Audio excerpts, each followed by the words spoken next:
Car je répandrai des eaux sur le sol altéré et les ruisseaux sur la terre desséchée. Je répandrai mon esprit sur ta race et ma bénédiction sur tes rejetons. Ils pousseront comme au milieu de l'herbe, comme les saules près des courants d'eau. Ésaïe 44, 3 et 4.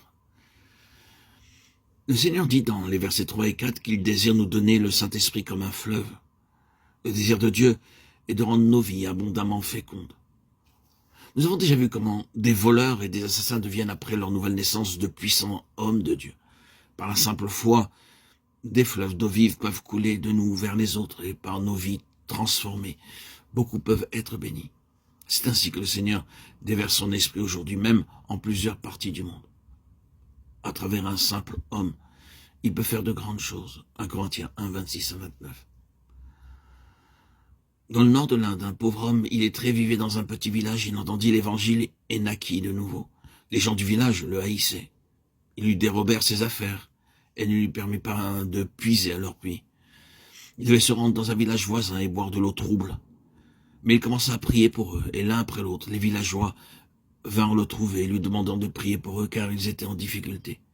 Ils savaient qu'il était un homme de Dieu. Ils lui demandèrent pardon et le prièrent de revenir au village. Voyez, Dieu peut changer les insensés, les illettrés, les mépriser et les remplir de son esprit, afin que par leur ministère, beaucoup de vies puissent être transformées.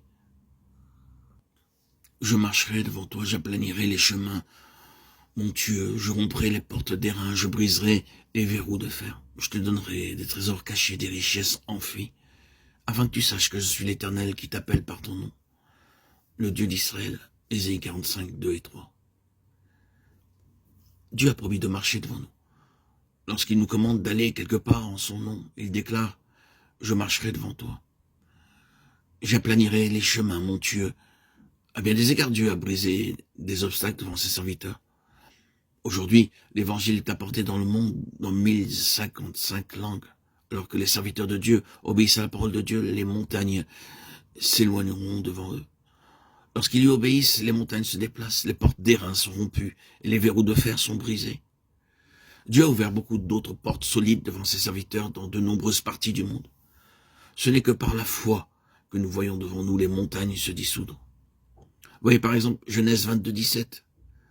La foi d'Abraham en Dieu fut mise à l'épreuve. En obéissance à Dieu, il offrit son fils unique sur le mont Moria. Il allait l'immoler lorsque Dieu lui parla.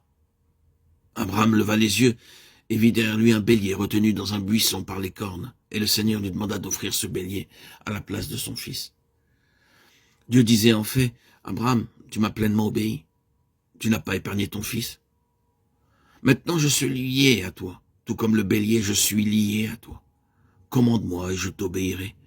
Demande-moi les choses à venir. » Si vous obéissez à Dieu de tout votre cœur, sans questionner, sans murmurer et sans douter, vous pouvez commander Dieu et votre prière sera pleinement exaucée.